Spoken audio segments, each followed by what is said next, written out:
pas mauvais, c'était très mauvais. Voilà, exactement. Alors, reprenons. T'as pas une gueule de porte-bonheur. Vous savez, les avis, c'est comme les trous du cul. Tout le monde en a un. Bienvenue tout le monde à After Eight, épisode 49.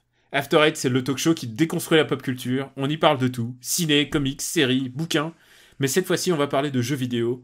À l'occasion de la sortie du dernier Mario. Et on peut dire qu'on est emballé. Ah non, on va pas vous spoiler. Je suis Daniel Andreev et à mes côtés, j'ai deux haters, mais deux brosses, comme Mario. D'un côté, Benjamin François alias Quix. Salut Daniel, salut les auditeurs. Et le dénommé papa Stéphane Boulet, au loin dans ses montagnes. Et salut papa. Oui, salut tout le monde, je suis quand même plus près que Benjamin techniquement. Hein. C'est vrai, mais techniquement t'es plus haut. Oui, c'est ça. Je prends de la hauteur, il en faut dans ce podcast. Enfoiré. Et on va faire directement on va passer à la séquence où on raconte un peu nos lives. Et puisque t'as pris la parole, vas-y papa, qu'est-ce qui t'est arrivé ces derniers temps ? Qu'est-ce qui m'est arrivé ces derniers temps ? Déjà, il m'est arrivé des vacances, donc ça c'est très bien. Et puis surtout... tu dis tout il dit ça à chaque épisode, mais c'est merveilleux. Évidemment. Bon, on aurait juste une semaine sur deux, enfin ça va, il y a voilà, du coup, voilà, je suis en vacances une semaine sur deux. C'est pas de bol, à chaque fois ça tombe. Mais surtout, du coup, j'ai occupé mes vacances à tuer des nazis. Quelle belle occupation.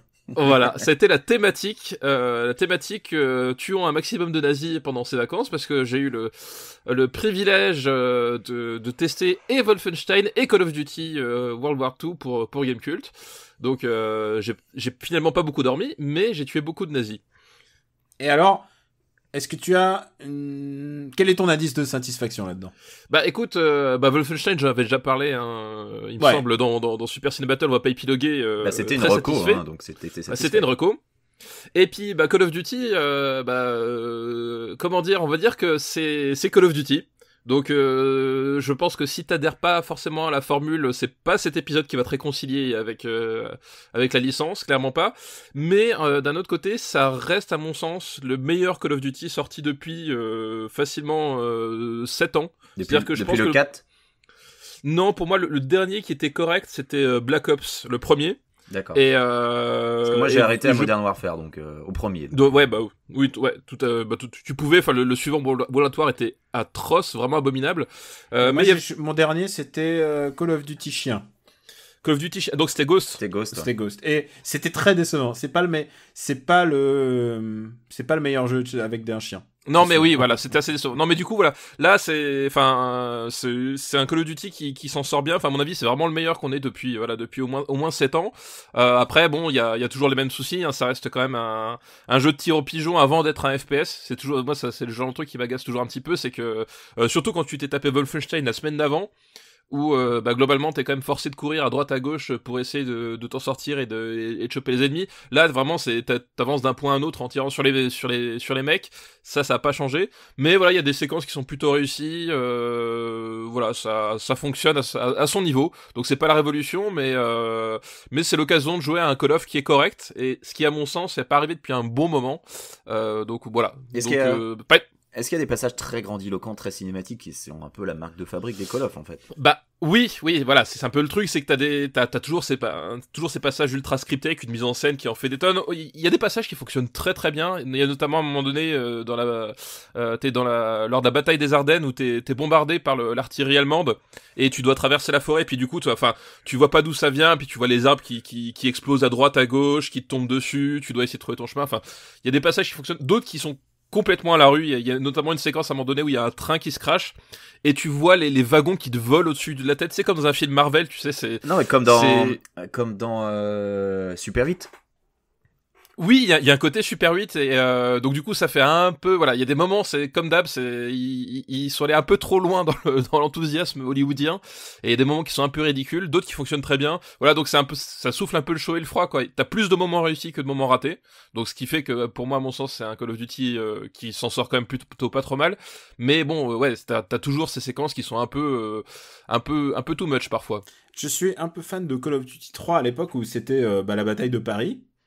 À moins que c'était le 2, si tu... La bataille de Paris, c'est le 3. C'est le 3, voilà. Moi, c'était la période où vraiment je préférais Call of Duty, puisqu'il y avait des nazis. C'était mon vrai trip, c'était de shooter des mecs qui arrêtaient pas de dire Achtung gross, et enfin il y avait un truc très viscéral là-dedans. Antinazisme primaire, on va dire. Je suis désolé, ouais, je plaide coupable, je plaide coupable, mais en même temps, on l'a dit, c'est les meilleurs méchants, on le dit souvent dans Super Ciné Battle.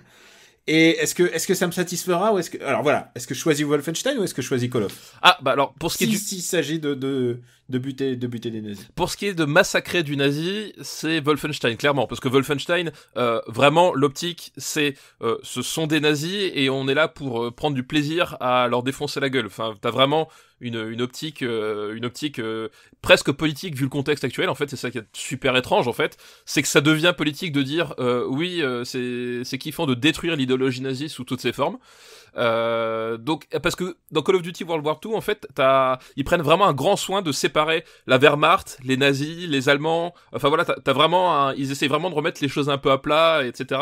Mais ils oublient pas les nazis, c'est-à-dire qu'un peu moi c'était comment dire la crainte que j'avais, parce que quand on voyait les trailers, dans les trailers tu voyais pas de croix gammée, en multi ils avaient viré la Waffen SS parce que finalement c'est pas une mauvaise idée, hein, parce que finalement la Waffen SS c'est des criminels de guerre, donc incarner des criminels de guerre. T'es en train de nous dire qu'en fait Call of Duty c'est les gens qui nous expliquent que tous les Allemands n'étaient pas nazis, monsieur Flantier. Mais non mais oui, j'ai entendu cette théorie.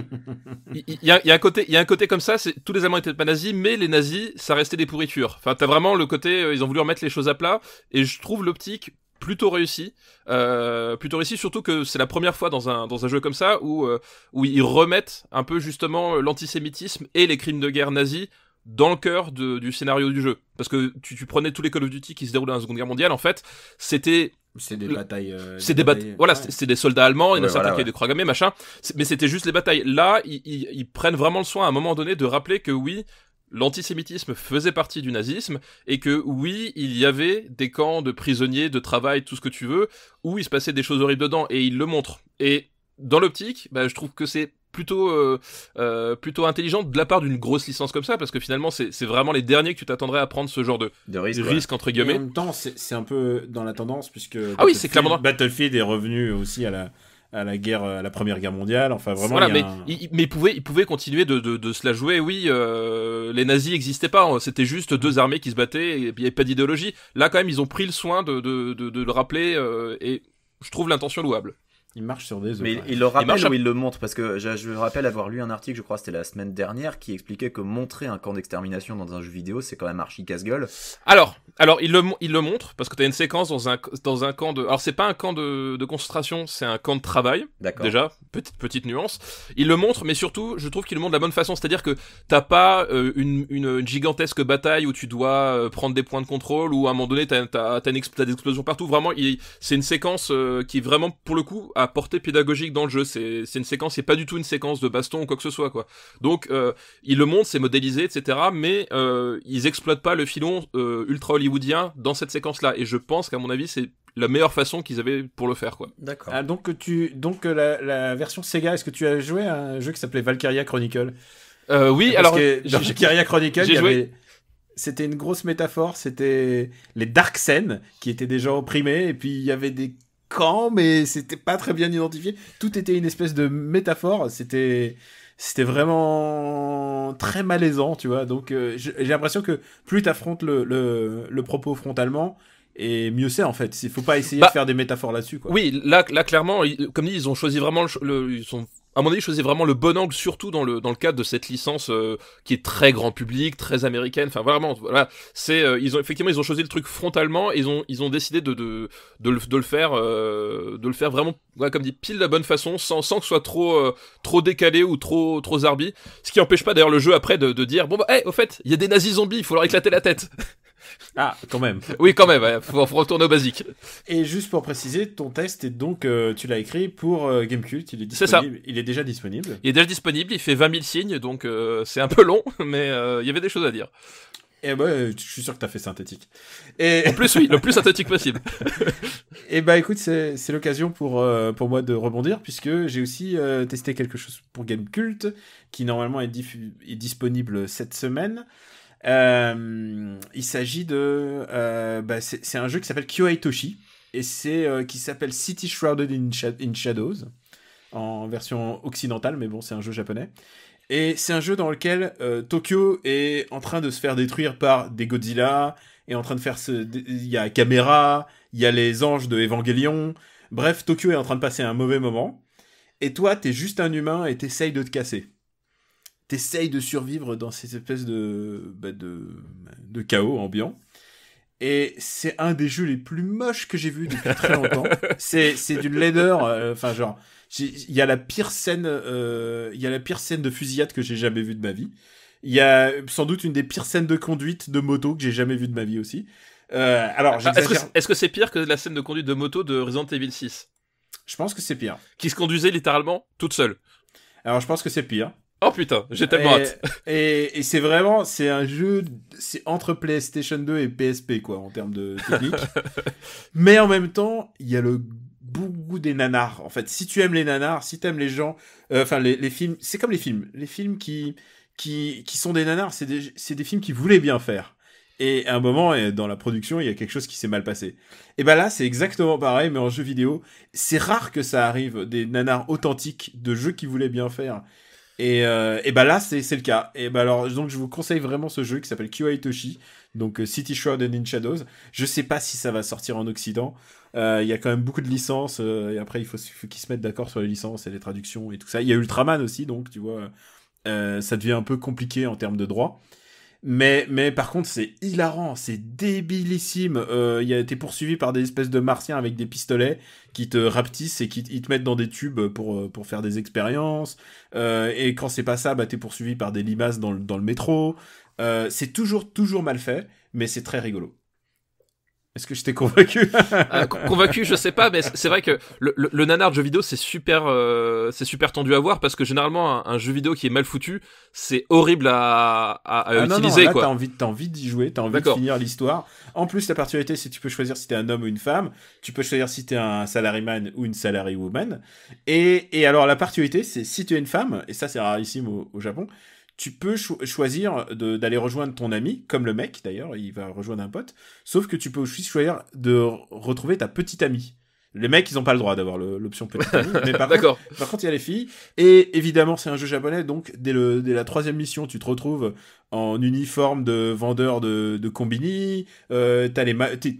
J'ai cru que t'allais dire en uniforme d'écolière, tu vois, donc ça va, on a évité le je pense qu'il y a uniforme de police, il y a bikini, il y a robe de soirée.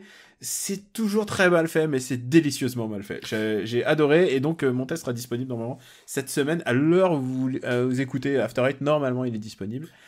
Et c'est peut-être une bonne occasion pour toi, Benjamin. Bah écoute, moi j'étais déjà convaincu par le jeu quand tu en avais fait le pitch, c'était il y a 2 semaines dans le dernier épisode, je crois. Donc voilà. Ah oui, j'avais pitché. Tu avais pitché le jeu.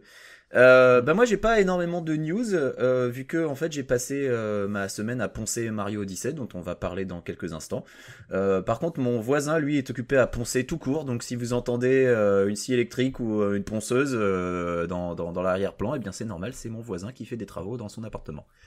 Donc voilà, je n'ai pas grand chose de particulier à dire à part ça. J'ai pas encore vu Thor qui est sorti hier aux USA, alors que chez vous il est sorti déjà depuis perpète. Donc il paraît que tu as tort. Alors celle-là, on va peut-être la couper au montage. Donc voilà, je n'ai qui est ce garçon? Je ne sais pas pourquoi on l'invite encore. Hein. Je n'ai pas grand chose de particulier à dire, donc je pense qu'on va passer directement. Parce que tu as passé ta semaine à jouer. Bah oui, j'ai passé ma semaine à jouer à Mario Odyssey.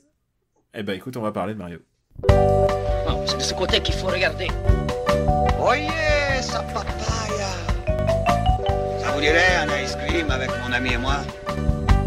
Casse-toi, sale gominé.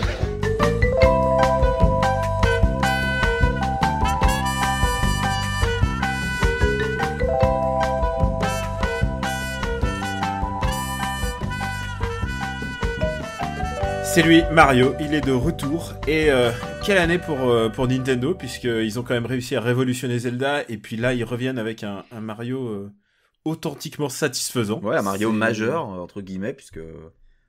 Enfin, on va en parler, tiens, de la différenciation entre les différents épisodes. Qu'est-ce qui fait que un est plus majeur que l'autre? Moi, il y a un truc, j'ai besoin de vous situer, les gars. Et on va peut-être commencer par Papa, puisqu'il s'est incrusté dans notre conversation. Oui, alors qu'il a pas joué au jeu. Voilà, et j'ai vu de la C'est- lumière, c'est tout, moi. Quel est ton Mario préféré, papa? Celui où on tue des mon nazis. Alors c'est c'est ça, c'est Mario versus Nazi, Voilà. c'est un bootleg polonais. Non, mon Mario préféré, je pense, ça doit quand même être Mario 3 sur NES. Je pense que ça doit rester quand même celui-là. Le Mario authentique avec la claque de l'époque. Voilà, je pense qu'à mon avis, je suis resté bloqué à Super Mario 3. Ah ouais, tu penses que c'est la forme finale du Mario 2D? Je pense, ouais, parce que Super Mario World, qui est génial aussi, à mon sens, ne fait que juste réajuster version 16 bits, ce que faisait déjà Mario 3, quoi. Et toi, Benjamin? Alors, en fait, c'est assez particulier parce que, en fait, J'ai découvert la série hier. voilà. J'aime bien Mario, le bleu avec les pics et les chaussures rouges, là, il va très vite. Mon cœur balance entre Mario 3 et Mario World.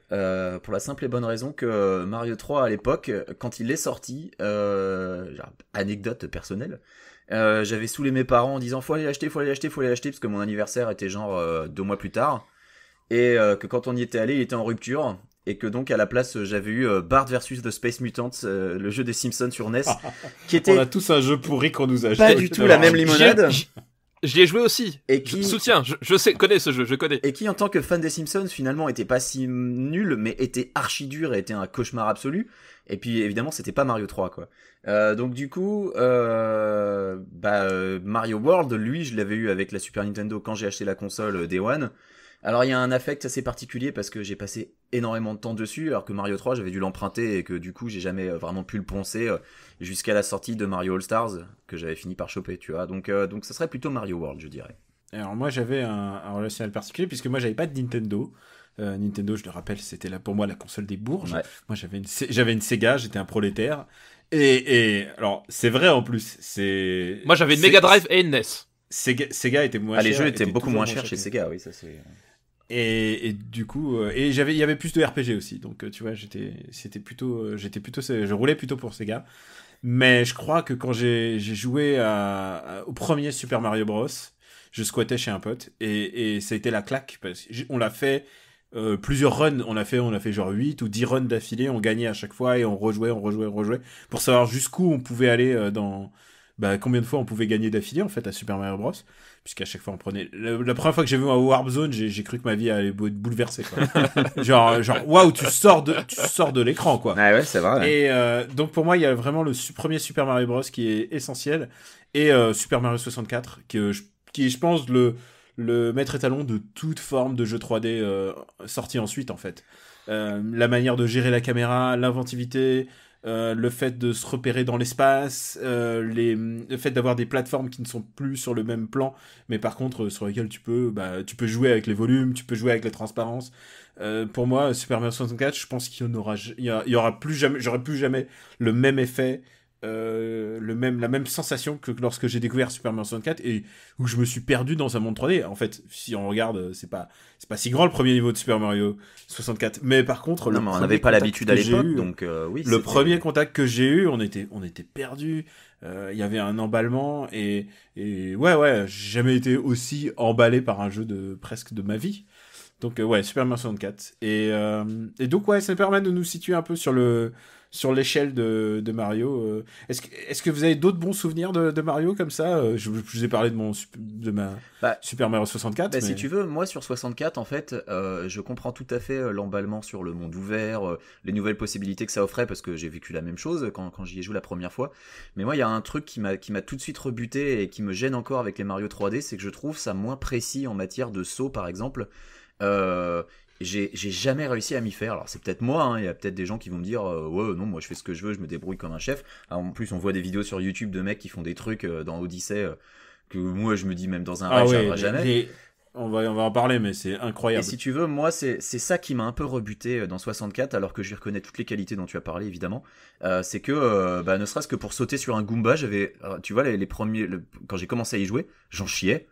Parce que pour me repérer dans l'espace, au niveau du saut, du déplacement et de la précision, j'avais l'impression qu'on avait perdu dans ce gameplay millimétré qui est ce que j'appréciais dans les premiers Mario. Ah, le pixel.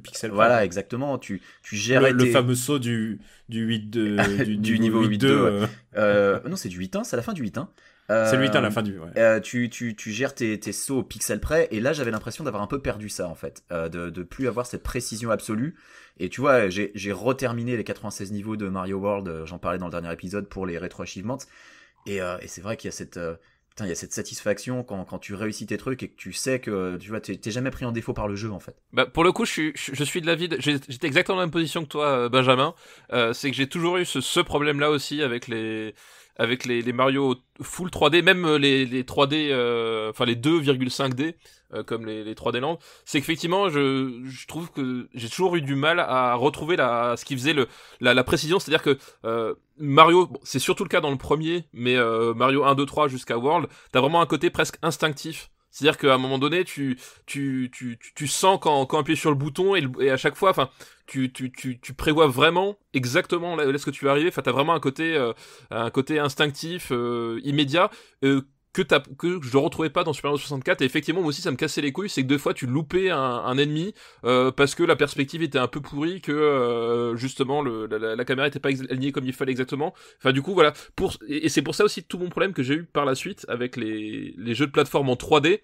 C'est que du coup pour moi c'est un genre qui perdait beaucoup avec la 3D, contrairement à d'autres genres qui ont bénéficié de l'arrivée de la 3D. Enfin pour moi je suis toujours resté beaucoup plus sur les plateformers 2D que 3D parce que cette perte de précision me cassait les couilles quoi. Mais en tout cas, Nintendo, on peut pas dire, ils ont quand même été mais bien sûr, sympa parce que ils ont quand même arrosé en Mario 2D à l'ancienne. Ah bien sûr, non mais New Mario Bros U. Et tu sais, je ne nie pas que c'est certainement juste une question de skill, hein. C'est juste que c'est moins mon truc, quoi. Je me démerde après, moins bien. on va voir où sont tes skills à Odyssey. Non, puis... Je pense que tu t'as pas à rougir non plus. Mais... Non mais puis même, je suis d'accord avec ce que t'as dit avec l'aspect pionnier d'un point de vue technique, défrichage, tout ce que tu veux de Super Mario 64. C'est-à-dire qu'effectivement, ce jeu-là a apporté tellement de choses à l'industrie, voilà. C'est juste qu'en matière de jeu pur, en dehors du contexte historique et de voilà, je prenais moins de plaisir sur ce jeu-là que sur un autre. Mais après, effectivement, si on devait faire un livre purement historique du jeu vidéo, évidemment qu'il y aura un chapitre sur ce jeu-là en particulier parce que voilà, il a formalisé tellement de choses pour la 3D. Et à tel point que les gens qui ont bossé dessus, après ont arrêté les jeux vidéo, quoi. Ils disaient, on a fait notre chef-d'œuvre, on peut pas aller plus loin. C'est comme quand tu fais du podcast et que tu participes à After Eight, tu fais bon, non, c'est fini, j'arrête. Et il y a une, en plus, on va basculer au fur et à mesure sur Odyssey. Il y a 3 catégories en fait de jeux Mario pour moi. Il y a le Mario 2D et ça, on est d'accord. Il y a aussi le jeu 3D. Mais que j'appellerais pas en free roaming, mais plutôt de mission. Galaxy, pour moi, est un jeu de mission, c'est-à-dire tu vas d'un petit point A à un petit point B, tu dois franchir des espèces de distances, en fait, toujours, alors que ce qu'on voit dans Odyssey, c'est que c'est un retour à ce qu'on avait eu sur Super Mario 64. Il y a énormément d'exploration dans Odyssey. Je peux pas d'exploration pure. Je peux pas trop me prononcer sur Galaxy puisque étant sorti sur Wii et moi j'ai fait complètement l'impasse sur Nintendo période Wii, donc j'ai pas joué à Galaxy 1 et 2. Peut-être que je le ferai un jour, mais alors voilà. Ils sont réjouissants, mais je trouve que Odyssey leur a mis un méchant coup de vieux parce que le gimmick de Galaxy en général, c'est d'avoir la tête à l'envers et de jouer à la Wiimote en fait. Et voilà, la raison pour laquelle je n'y ai pas joué. Et c'est un peu casse-couille, avouons-le. Et du coup, ouais, et en plus, tu bouges avec la télécommande, tu bouges pour récupérer des petites étoiles à l'écran. Un petit peu vieilli, et surtout, ça me plaît beaucoup moins que le fait d'explorer dans Mario ce que Super Mario 64 permettait. Le jour où tu orientes ton regard et tu regardes le ciel et que tout d'un coup, t'es transporté dans un niveau caché, ça a été un autre choc. Alors, maintenant Mario Odyssey, désolé papa, puisque tu n'es pas équipé de Switch, mais Mario Odyssey, c'est un peu l'actu. Et Mario Odyssey est incroyable, on est d'accord ? Alors, il y a quelqu'un qui vient de recevoir un texto, je ne sais pas si c'était pour parler de Mario Odyssey. Oui, il est... Écoute, moi si tu veux, comme je l'ai dit, j'ai fait l'impasse sur la période Wii et j'ai pas eu de Wii U, donc c'est mon retour à Mario quelque part. Je crois que le dernier Mario auquel j'ai vraiment joué, c'était New Super Mario Bros, le premier sur DS, auquel je m'étais adonné parce que c'était un épisode 2D, entre guillemets, enfin 2,5D, donc c'était un épisode sur un plan 2D et j'avais beaucoup apprécié, mais il était hyper facile et je l'avais blasté, mais genre à 100% en quelques heures, donc j'avais été un peu déçu. Donc j'ai pas beaucoup, j'ai joué un peu à 3D World chez des amis et j'avais trouvé ça rigolo, mais tu vois, pour moi c'est un épisode mineur 3D World comme 3D Land, et c'est là où je fais la différence entre. Alors 3D Land est beaucoup plus que mineur. 3D Land à mon sens c'est vraiment un Mario oui, 3D raté, World quoi. Alors je suis pas fan de 3D Land, mais 3D World est beaucoup mieux que 3D Land, ça. Je pense qu'il est très sous-évalué. Au début, j'ai fait et en fait, il est beaucoup plus intéressant dans sa structure, dans la manière de conceptualiser Mario. Et puis il est marrant en coop, en fait. là où New Super Mario Bros sur Wii U en coop est nul à chier. Parce que à cause des freezes de l'écran quand quelqu'un meurt, où tu te retrouves à rater des sauts parce qu'il y a eu un freeze au moment où toi tu voulais sauter. Enfin, c'était un non-sens absolu et ce qui est pas très malin de leur part à l'époque. Ah ouais, non mais moi ça m'avait complètement ruiné le jeu. Enfin pour moi la coop ruinait le jeu. En solo il était correct, mais alors en coop, mais j'étais pas allé au bout. Donc si tu veux, n'ayant pas eu la console, pareil, j'y jouais chez des amis. Donc là, Odyssey, c'est pour moi un grand retour, parce que mon dernier Mario 3D, c'était Sunshine, un épisode qui est détesté et que moi j'aime beaucoup. Tout comme, tu vois, Zelda 2 est détesté alors que je l'aime beaucoup. Parce que Sunshine... Ouais, mais Sunshine, c'était le mauvais jeu au mauvais moment pour Nintendo, en fait. Ouais, je sais pas, moi j'avais beaucoup apprécié parce que tu vois, tous les problèmes que j'avais avec la gestion des sauts étaient corrigés par le jet, en fait. Le fait de pouvoir utiliser ton jet d'eau comme une espèce de jetpack te permettait d'avoir plus de contrôle dans la précision de tes sauts, et ça j'appréciais beaucoup. Et j'avais un peu peur avec... Moi c'est Yoshi qui fond dès qu'il met un pied dans l'eau. En... je peux pas supporter. Ah, bah oui, mais alors, je voudrais pas spoiler, mais tu sais qu'il y a Yoshi dans Odyssey. Chut. et que quand tu tombes dans l'eau, Yoshi il disparaît. Chut. Alors, dans l'eau où t'as pas pied. Dans l'eau où t'as pas pied. Bref, il y a Yoshi dans Odyssey, voilà, c'est le spoiler. Mais donc j'avais, je l'avoue, un peu peur en me lançant dans Odyssey parce que bah ouais, j'ai pas forcément l'affect que tu as de Mario de Mario 64. Et puis j'avais un peu peur de ce à quoi j'allais m'attaquer. Alors j'y avais joué à l'E3, donc j'avais eu l'occasion de me rendre compte que ça va, c'était jouable, c'était contrôlable, qu'il fallait un petit temps d'adaptation pour le chapeau, mais qu'on s'y faisait. J'avais un peu... Bon, est-ce que t'es dans le kiff? C'est ça que les gens veulent savoir. Mais j'en suis à 700 lunes en une semaine, Daniel. Évidemment que je suis dans le kiff, j'y joue comme un connard. Dès que je rentre à la maison, je passe ma soirée dessus. C'est voilà. J'aime. 700 lunes, alors il faut juste dire, pour finir le jeu, je crois qu'il en faut 150, 200 Je crois qu'il en faut 200 pour finir le jeu. Et ensuite, voilà. T'as un post-game. Tu peux débloquer un monde supplémentaire quand tu en as 500. Et je ne sais pas si ça apporte quelque chose d'en avoir plus de 500, mais j'ai décidé de finir le jeu à 100%, donc je vais continuer à m'acharner.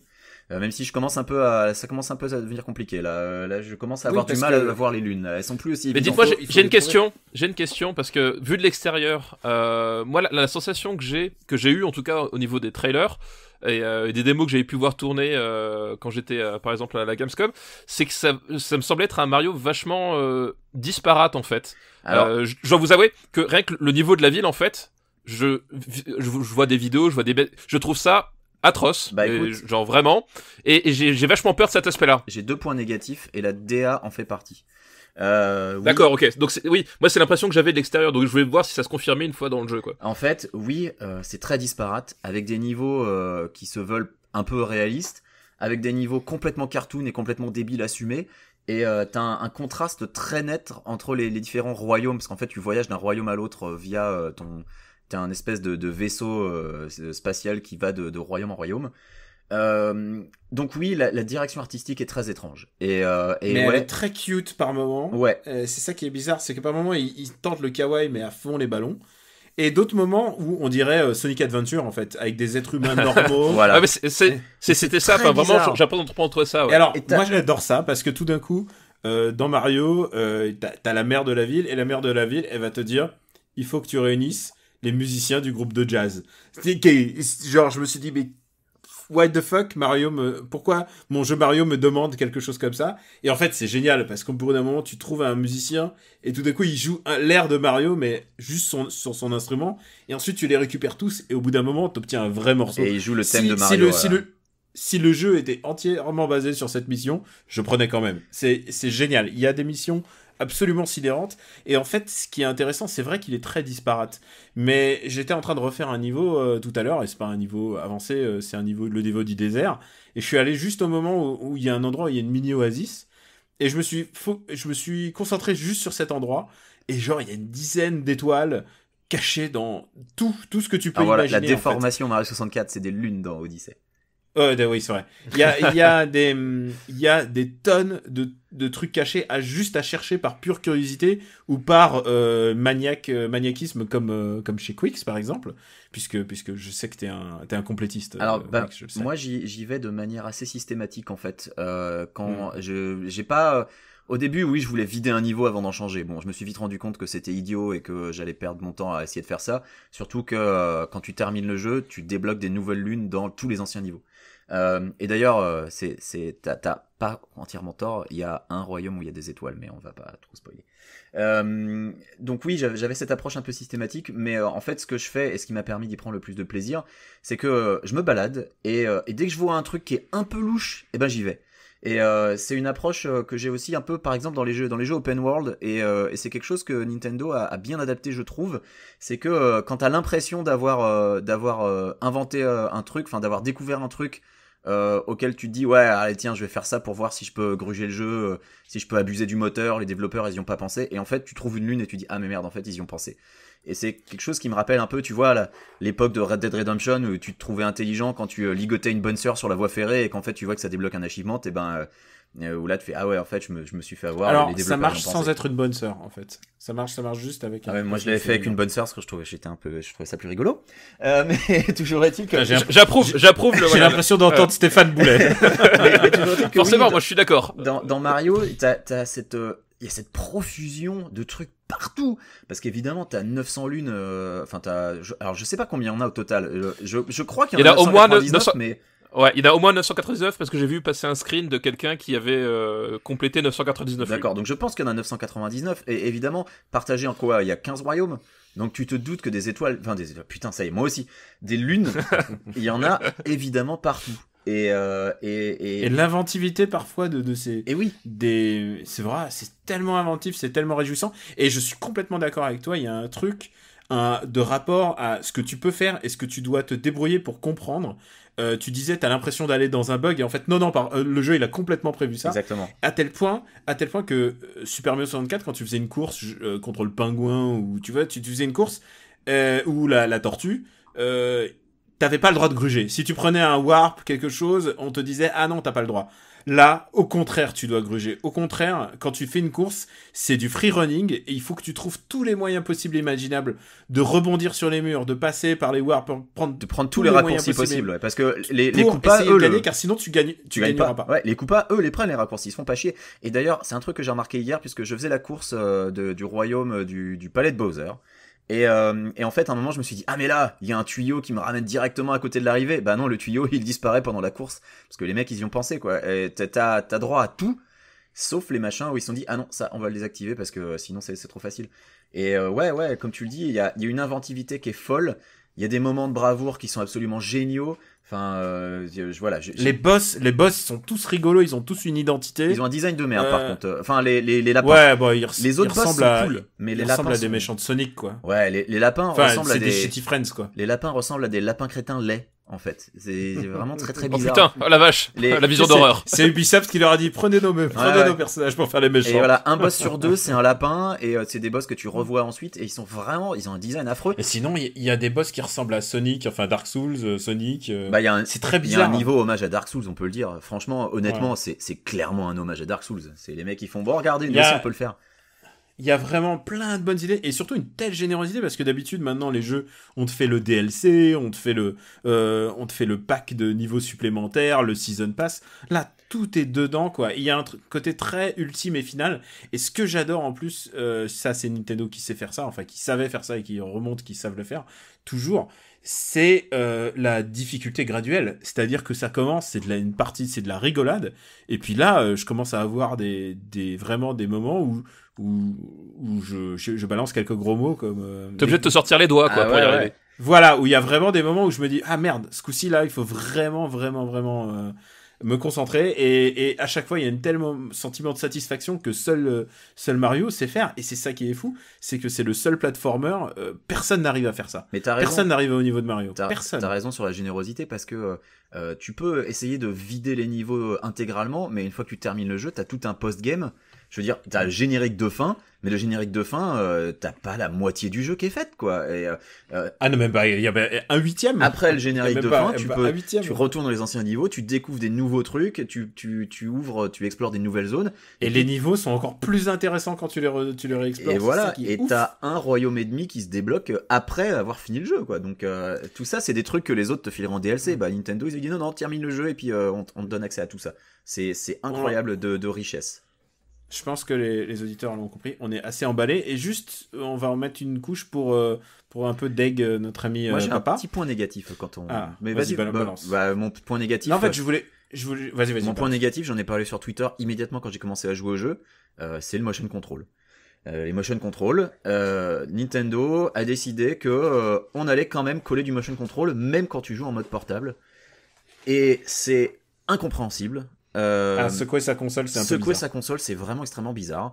Et il y a des gens qui disent ouais, mais les mouvements du motion control, ils servent à rien. Eh ben mon cul, il y a des lignes pour lesquelles t'es obligé de t'en servir. T'es obligé. Oui, s'ils servaient à rien, ils les auraient pas mis tout simplement. Exactement. Et je trouve ça, il y a quelques mouvements que tu peux faire en utilisant les contrôles classiques, mais qui sont plus simples à faire au motion control. Et c'est là, ça aussi, c'est un autre petit point négatif. Il y a des mouvements qui sont vachement complexes. C'est-à-dire pour faire le saut qui se faisait très facilement, où tu sais, tu sautes et tu bondis vers l'avant dans Mario 64, où il suffisait de sauter et d'appuyer sur Y. Là, il faut faire un saut avec une descente chargée, puis appuyer sur Y. Si tu commences à multiplier les boutons, il y a des moments où tu t'y perds un peu, et ça rend le jeu un peu... Il y a des trucs que j'arrive toujours pas à faire en termes de genre rebondir sur les casquettes. C'est le rebondissage casquette et ensuite dash. Waouh, je suis encore pas au point. Ça, j'y suis, mais ce que je commence à avoir ce que j'ai du mal à faire et que les coups à fond dans les courses, c'est le rebond contre un mur, rebondissage demi-tour, rebondissage casquette, rebond contre un mur, demi-tour, rebondissage casquette. Honnêtement, quand je vois les vidéos, les mecs qui arrivent à grimper. Je vois des mecs qui escaladent des tours entières dans le désert en faisant ça. Je suis là, ok, j'en suis pas là. Mais voilà, il y a des petits points négatifs. Et donc les Joy-Con, donc le motion control, c'est incompréhensible. Il y a des trucs que tu ne peux pas faire sans motion control. Quand j'ai tweeté en disant que putain, ça m'écœure de devoir me taper du motion control en 2017 surtout sur une console portable, j'ai eu des réactions outragées, genre vas-y, de toute façon on peut s'en passer. Non, il y a des trucs sur lesquels on ne peut pas s'en passer. Et en plus, il y a même des mecs qui mentaient, quoi. Genre, ouais, il suffit de faire ça et ça. Non, ça ne fonctionne pas. Il faut être objectif. C'est une très mauvaise idée et je ne comprends pas. Ouais, mais en même temps, ça ajoute un peu de diversité. Ouais, mais pourquoi, quoi pourquoi me faire agiter ma console ? C'est bizarre. Moi, c'est vraiment bizarre. J'essaye de jouer le plus souvent à la télé et avec une vraie manette. Moi aussi, j'ai un Pro Controller, mais tu vois, mais c'est pas une nouveauté. Je déteste le motion gaming et donc m'imposer ça. C'est incompréhensible, surtout en mode portable. Franchement, sans déconner. Bon, surtout en après, ça concerne pas énormément du jeu. Hein, non, c'est une fraction minime du jeu. Ouais. Mais par contre, moi, il m'est arrivé de mourir parce que le motion control s'est activé quand j'ai bougé la manette un peu trop vite. Genre, tu vois, alors, j'en suis pas au point, tu sais, quand j'étais petit et que je jouais à Super Mario Bros, quand j'étais sur un ressort, j'accompagnais le mouvement à la manette. Ouais, c'est mignon. Bah, je le fais plus à l'heure actuelle, mais il y a eu des cas où, je sais pas, j'ai bougé la manette un peu vite, genre par réflexe, et là, pouf, ça m'a fait faire un mouvement qui a fait que je suis mort à cause du motion control. Et il y a une option pour désactiver le motion control, sauf que ça ne désactive que la caméra, ça ne désactive pas tout le reste, tout ce qui est mouvement, et ça, pour moi, c'est un point négatif. C'est minime, on est d'accord, hein, ça concerne quoi, 5 lunes sur 900, enfin sur 1000 même, mais c'est incompréhensible, pourquoi avoir fait ça ?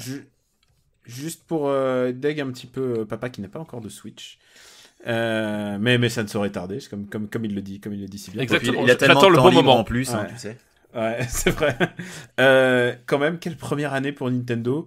À tel point, d'habitude, sur la vie des consoles, en général, il y a un bon jeu de lancement, et puis après, on attend 1 an avant qu'il y ait des jeux. Quand il y a un bon jeu de lancement, c'est pas toujours le cas. Quand il y a un bon jeu de lancement, et quand il n'est pas la Xbox One. On attend toujours voilà, on est toujours sans nouvelles du killer app de la Xbox One. Ne nous les oublions pas. Bah, la killer app, c'est la Xbox One X. Ils ont sorti une nouvelle console. Oui, ils ont sorti une super nouvelle console en 4K pour nous vendre des jeux qui n'arrivent déjà pas à tourner en 720p sur les consoles précédentes. C'est parfait, les gars. Continuez comme ça. C'est vraiment ce qu'il faut faire.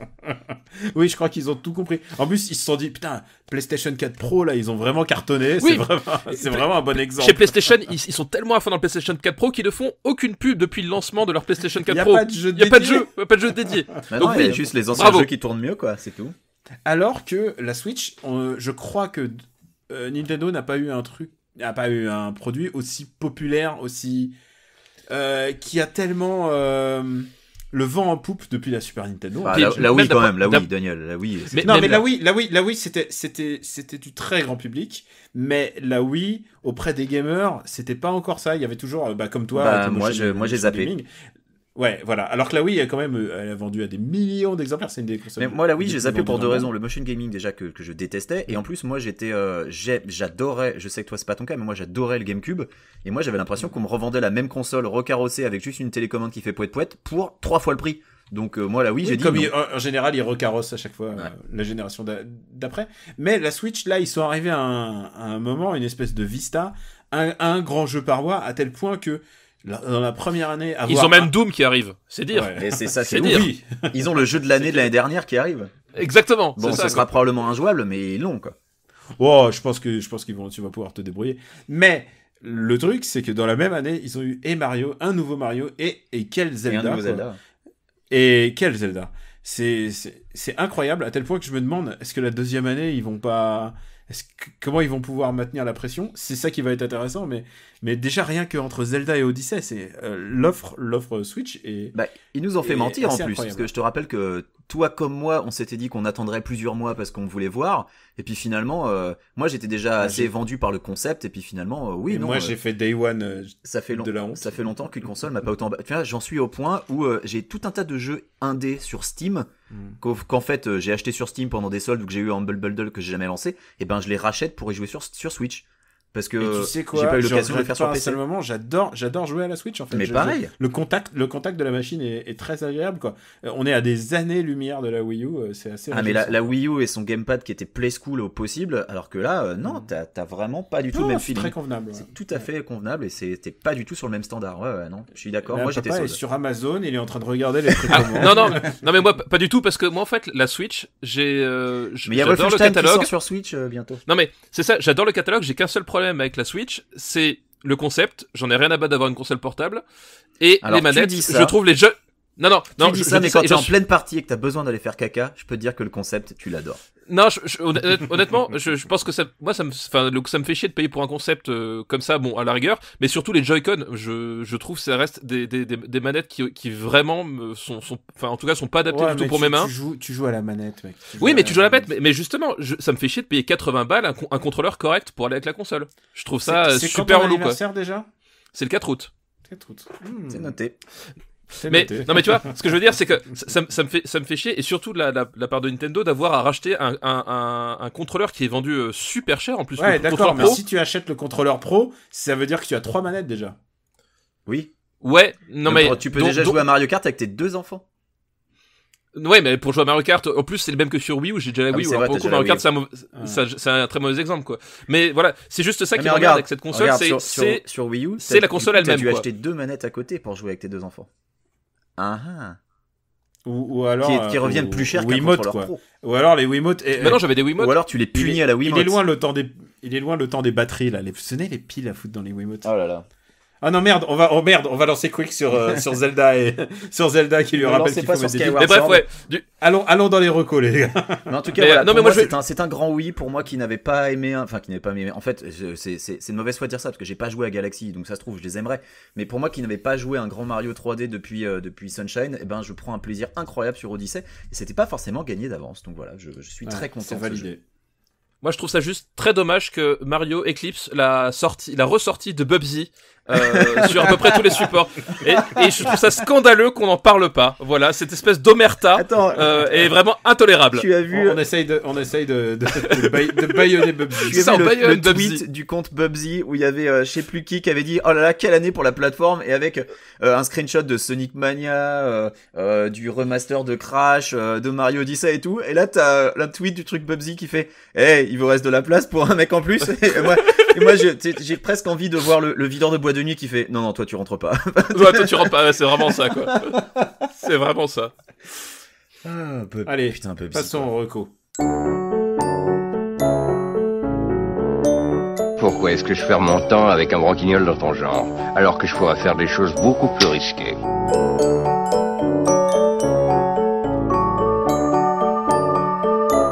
Comme ranger mes chaussettes par exemple. After Eight est un titre trompeur parce qu'à la fin, on balance nos recommandations. Et en fait, on a vraiment trompeur parce qu'on a quand même parlé d'un truc qu'on aimait bien. Vas-y, papa, annonce la couleur. Qu'est-ce que tu veux nous recommander ? Le truc qu'on aimait bien, c'était Bubsy, c'est ça ? Écoute, chacun ses kinks, hein, t'as le droit. Voilà. Non, en plus, non, surtout, c'était une blague, les enfants. En matière de plaisir sadomasochisme, Bubsy, c'est pas mal. Hein. N'écoutez pas ça. Non, moi tout simplement, ma reco ce sera un jeu, cette fois-ci pas vidéo, un jeu en dur avec des cartes. Oh bah je m'en vais alors. Qu'on manipule, voilà, c'est un truc de vieux, hein, qui s'appelle Century, la route des épices, c'est le titre entier, qui est un jeu de... C'est le jeu auquel Christophe Colomb était nul parce qu'il est parti dans le mauvais sens, c'est ça ? C'est ça, exactement, c'est exactement ça. Non, c'est un jeu de commerce et de gestion de ressources, où l'idée c'est que t'as le cadre, bah c'est la route des épices en Afrique, et puis tu dois acheter en fait des endroits qui t'apportent des points de victoire, et tu peux y arriver que en faisant du commerce et des échanges avec un système de cartes sur tes épices, et c'est assez rigolo parce qu'au début ça paraît vachement anodin, et en fait t'as toute une gamme de cartes qui permettent de faire des échanges un peu dans tous les sens, et très vite tu t'aperçois que le système est pas du tout linéaire comme tu le croyais, c'est-à-dire je ramasse X épices jusqu'à arriver au bon nombre pour acheter la carte qu'il me faut.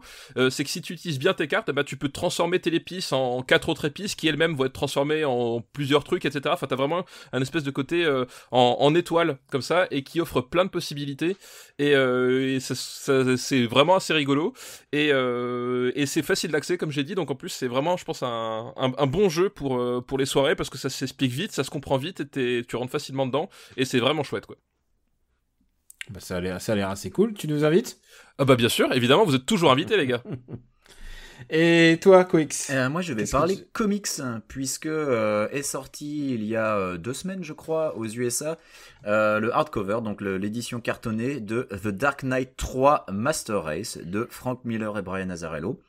Alors, je me suis plongé dedans avec énormément d'appréhension, puisque toi comme moi, Daniel, nous avons lu Holy Terror, l'espèce d'abject truc qui Je l'ai lu aussi. Ah, toi aussi, je l'ai lu aussi. Voilà. Mais oui, évidemment. Qui était censé être un Batman et qui finalement n'en a pas été un quand DC a vu ce qui était en train de se produire, a fait oula, on va dire non. Tu sais quoi, il faut dire merci au mec qui est rentré dans le bureau de Frank Miller ce jour-là et qui lui a regardé les crayonnés, il a fait ça va pas être possible. Il a fait, tu sais quoi, fais ton truc, mais sans Batman.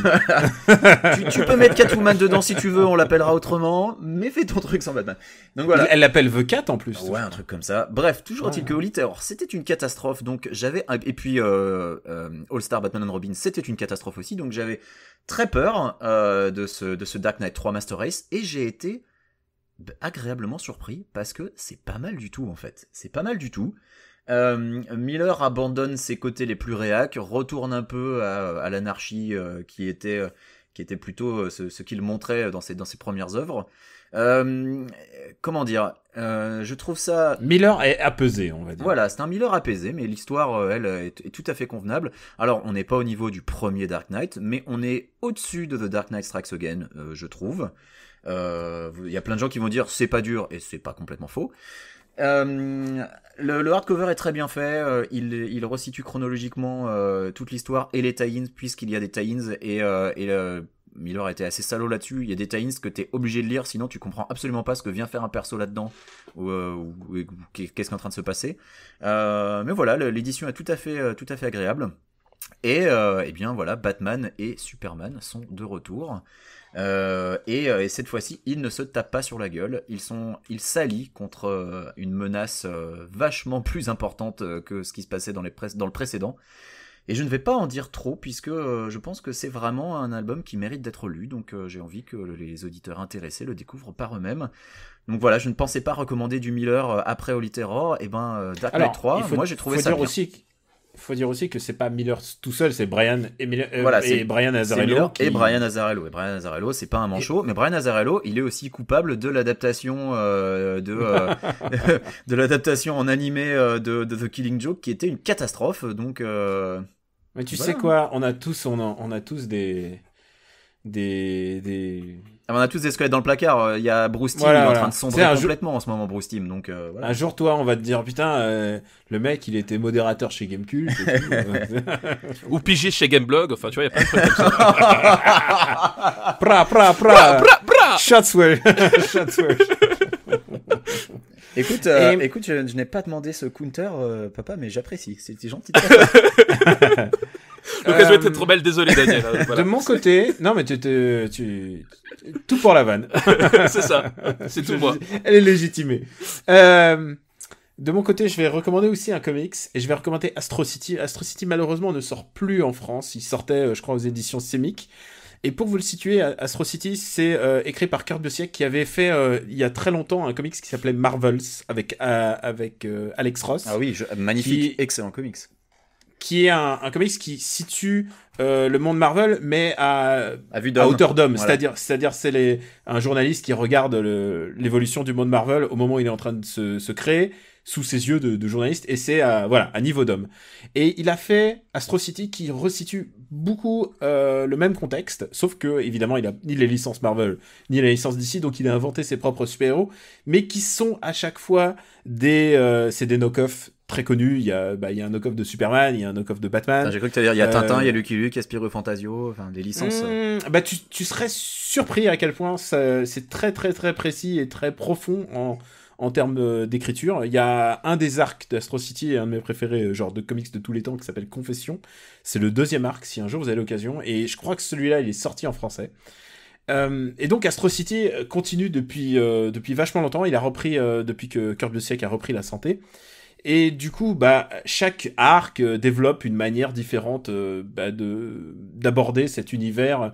Je te disais, il y a des knock-offs de tous les super-héros.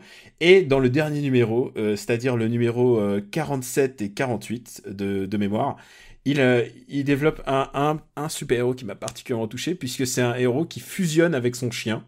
Et il devient il devient une espèce de super toutou. Et c'est un corgi en fait. Et d'ailleurs, tu vois, on revient à Mario Odyssey, on ne peut pas fusionner avec le chien. Grosse déception en ce qui me concerne. Ouais, on peut pas. On peut pas, mais on peut. Par contre, avec un char d'assaut, on peut. Oui, mais il y a des personnages avec lesquels tu voudrais bien fusionner, mais tu peux pas. Le char d'assaut, j'avoue, c'est un petit plaisir. Le char d'assaut est très agréable. Bref, revenons à Astro City. Pardon, Daniel. Et ce qui est cool dans Astro City, c'est que dans cet Astro City là, c'est 2 numéros qui sont consacrés donc à ce super-héros toutou. Je crois qu'il s'appelle Dog ou J-Dog ou un truc comme ça.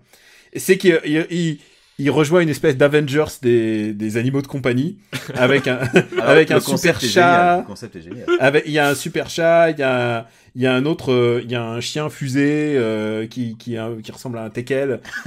Enfin, je suis pas expert. Moi, je suis expert en corgi. En tout cas, tu me l'as vendu le truc. Hein. Ah ouais. Et le chef, c'est un singe dans une espèce de navette soucoupe volante. C'est hilarant, mais en même temps. C'est super dramatique. Voilà, dès que ça touche à l'animal, et donc forcément, vous savez bien, l'arc de vie d'un animal est beaucoup plus court que celui d'un homme, donc forcément, il va y avoir des petits chocs comme ça. C'est diablement poignant. C'est les 2 derniers numéros d'Astro City, donc numéro 47 et 48. C'est toujours écrit par Busiek. Les couvertures sont toujours de Alex Ross, donc les couves sont donc les couves sont des œuvres d'art, ouais. Ouais, elles sont super, et je peux vous dire, j'ai lâché ma petite larme, c'était extraordinaire. Je pensais faire... C'était pour le chien le chien fusée ou... Ah non, je dis pas, c'est même pas pour le chat, le super chat. Mais voilà, les Avengers des animaux, c'est génial. Et je pensais faire parler d'un film que j'avais pas du tout aimé dans mes anti-recos. Je suis sorti d'un film qui s'appelait Jeune Femme. Et j'y suis allé je suis genre sur recommandation. Mon camarade Hugo de MDR l'a recommandé, puisqu'en plus c'est un film qui a reçu la Caméra d'Or à Cannes, un certain regard. Donc j'y suis allé et j'ai été pris de tellement de malaise. Voilà, si vous voulez un film mal alaisant, voilà, je vous conseille. T'as pas du tout aimé. C'est intéressant parce que d'habitude, alors Hugo et toi, vous êtes en face sur Franck Dubosc, mais sur les comédies, j'ai plutôt tendance à être dans sa team en fait. Écoute, il a recommandé Cendrillon. Ah oui, c'est vrai, putain, oui. Mais lui, tu vois, il aime pas la flûte dans le cul de Kev Adams, tu vois, donc. Ouais, mais il préfère Cendrillon. Il préfère Cendrillon avec. Bah écoute, regarde Cendrillon et dis-moi ce que t'en penses. Et je te rappelle que le MDR... Oh le piège. Je te rappelle que le MDR de cette semaine sera consacré à Épouse-moi mon pote. Ouais. Et moi j'ai hâte. Ça sort le lundi ou le mercredi, je sais plus. Il sera déjà sorti au moment où on diffusera. Il sort ce lundi. Et je te conseille. Ah, mais j'ai hâte d'écouter ça. je vous rappelle que j'avais lancé un défi pour les épisodes de fin d'année. Ça serait de regarder, de la manière qu'on fait Parle à mon Luc, de regarder une comédie ensemble. De manière pas à vous punir, mais à vous mettre à l'épreuve pour vous préparer l'année prochaine pour être encore plus fort. Daniel, tu m'as fait regarder Beurre sur la ville et certifié halal. J'étais prêt dans le ventre de ma mère. et papa, High five. Papa, il peut tout regarder de toute manière. Ah ouais, non, moi, moi, papa, je suis blindé, moi. Papa, je l'entends se plaindre des jeux d'Apato. Je me dis, ouais, t'es gentil. Beurre sur la ville, mec. Ouais, putain, faudrait se faire. J'aime pas les jeux d'Apato non plus, hein, mais Beurre sur la ville, mec. Vraiment. Ah, vivement Rabbi Jacob 2. Oh putain. Oh putain. Oh là là. Oui, L'angoisse. j'aime bien rappeler que ça sort bientôt. L'angoisse. Enfin, bientôt. Je pense qu'il doit être en train d'écrire. Rabbi Jacob. Ouais, mais tu sais ce qui sort bientôt il y a Nicky Larson par la bande à Fifi. Par les mecs de Embrasse-moi. Par les mecs de Embrasse-moi mon Oh, c'est dégueulasse. Ah, c'est dégueulasse. Épouse-moi mon pote. C'est la suite. Quoi Et là, tu leur as donné une idée de titre pour la suite. Embrasse-moi mon Le fils. truc, c'est que ces titres sont tellement interchangeables, ça devient Embrasse-moi mon pote. Putain, mais merde, mais l'inceste, quoi. Embrasse-moi mon babysitter. Enfin, ouais, c'est vrai que tu peux tout faire, quoi. Ouais, embrasse-moi la fille au père. Voilà, c'est ça.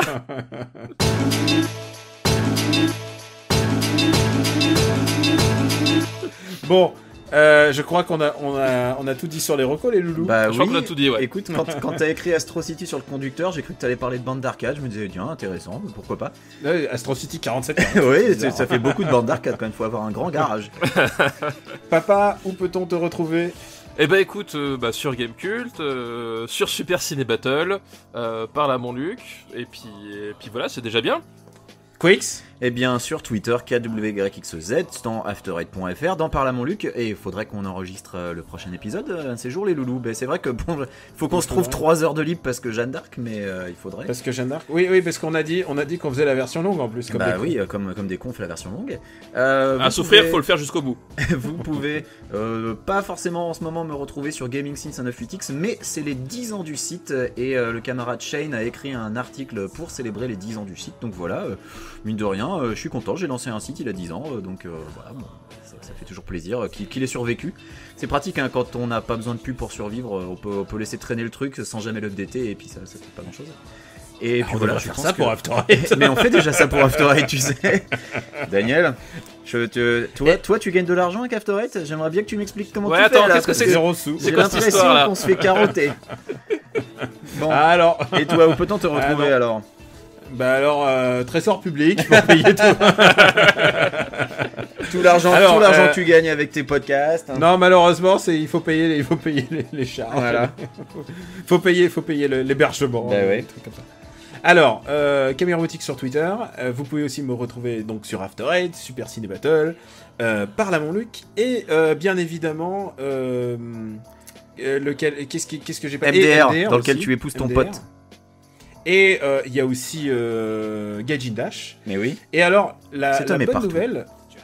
Non, en fait, je suis très peu d'endroits, en fait. C'est ça qui est paradoxe. C'est juste, je me suis fait mon propre jardin, en fait. Avec vous, que je partage avec vous cette espèce de jardin d'Éden. Ouais, partage pas Alexandre Jardin, par contre. C'est L'horreur. Ça va nulle part, ce qu'on dit. Et je peux l'annoncer ici, mon livre est terminé. Il sort en tout début décembre. Vous pouvez le précommander si vous voulez. Et je serai présent au Toulouse Game Show, j'ai pas dit le TGS, le Toulouse Game Show. Je suis ravi d'aller dans le sud avec tous ces accents chamarrés pour vous parler de mon bouquin et pour vous vendre les premiers exemplaires de mon bouquin. Je ferai aussi il y aura sans doute un vernissage, je ne sais pas comment on peut dire ça, un launch à Paris pour les Parisiens juste après. Donc je vous tiendrai au courant dans le prochain épisode pour vous donner plus amples informations. En tout cas, je suis content d'avoir fini parce que maintenant on peut passer à autre chose, n'est-ce pas les gars? Bah ouais, je suis content que ton livre sur Franck Dubos sorte enfin parce que ça faisait un moment. C'est vrai que j'ai tout dit sauf de quoi il s'agit. C'est un livre sur Dragon Quest. Il est édité aux éditions Ferd et j'ai essayé de pas trop en parler durant toute cette... Ouais. J'ai jusqu'à décembre pour finir le 7, le 8 et le 9, alors sachant que je suis bloqué au boss de fin du 6 là. Non, tu peux voir, je spoil pas, je parle très beau des histoires en fait, je parle vraiment... Enfin le livre que Bubsy méritait. Putain, mais vends-leur l'idée. Putain, Hein, mon héros. Ok, quand je commence Dragon Quest 7, mon héros, je l'appellerai Bubsy en ton honneur. Parce que dans le 6, ça me fait plaisir. Ah bah, tu sais que le 6, là, actuellement, mon héros s'appelle Balkany, en hommage à Daniel. Ah, tiens, j'avais un Pokémon qui s'appelait Balkany aussi. Mais parce que On a avant, tous eu un personnage qui s'appelle Balkany, ouais. avant, je les appelais gros con ou connard ou des trucs comme ça. Là, je me suis dit, c'est pareil, non je vais changer un peu. Mais oui, en fait, c'est presque pareil. C'est le changement dans la continuité. Donc voilà. Il est spécialisé voleur en plus d'ailleurs. Parfait. Ah bah oui, il faut donner des bonnes gueules. Hein. Donc voilà, le bouquin sort bientôt et j'essaie de pas trop en parler ici. Parce que sinon ça faisait trop voilà où j'en suis dans mes devoirs et le chien a mangé mon chapitre sur le 3 et ouais voilà exactement. Vous pouvez retrouver After Eight sur le site after8.fr. Vous pouvez et vous devriez mettre des petites étoiles sur iTunes. Vous devriez mettre des étoiles, ouais, parce que les étoiles ça aide au référencement. Oh là là, vous êtes beau là. T'as vu ça? On a même pas répété. Ouais, et donc voilà, abonnez-vous. On fait une pyramide humaine ensuite. Parlez-en autour de vous. Je suis en train de me rendre compte que le prochain épisode sera l'épisode 50. Eh oui. Oh là. Faudrait peut-être qu'on marque anniversaire. Faudrait peut-être qu'on marque un grand coup. Ouais, on va marquer un grand coup. Et en plus, après, il y a les épisodes de fin d'année, donc on va dérouler le tapis rouge pour nos auditeurs. On a quelques idées. On vous dit que ça, on vous embrasse très fort et on vous dit à bientôt. Ciao à tous. Des bisous, salut. Does it only make it harder to let the feeling linger, to drag it out a little longer? Does it put your mind at ease? But you're the one who brought them here. You're the one who has to take them when you leave. And how long will it take before you start to hate yourself and go straight to the arms of someone else? And I'll just wait till those arms belong to me. And I'm not saying that you love me, I'm not saying anything.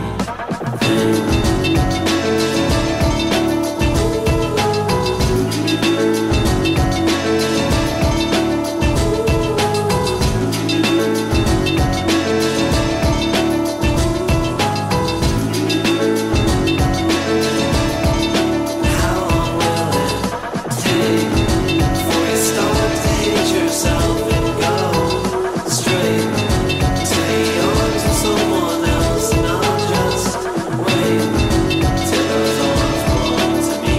And I'm not saying that you love me, I'm not saying anything. Bon, les garçons, moi je vous laisse. Les garçons et Guillaume. À table. Ouais, salut les garçons. Salut les filles. C'est vraiment, c'est un petit peu Gérard Vives. Ah, les serviettes. Non, attends, c'est parce que d'abord il faut le. Salut les garçons, C'est quoi, ça super fin de morceau. Merci les filles, on a vachement répété, ça fait 34 épisodes qu'on. C'est quoi cette musique? C'est un morceau, oui, c'est c'est un vrai, morceau oui. que jouent les garçons dans le garage, mais c'est une fin de morceau car ils ne jouent que des fins de Oui, morceau. c'est toujours la fin de morceau et ils arrivent, ils font ah les filles.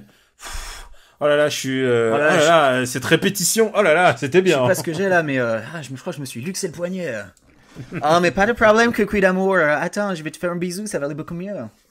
Et il y a ce moment où toutes les filles s'assoient à côté de son mec ou sur son mec, oui. Et ça devient une espèce de pré-partouze, puisque la caméra, en général, elle passe au noir, tu sais, elle est fondue au noir, et ça devient super angoissant. Et là, tu sais qu'ils baisent, là, tous, dans le garage, comme des porcs. Putain, ça se trouve, c'est ça, hein.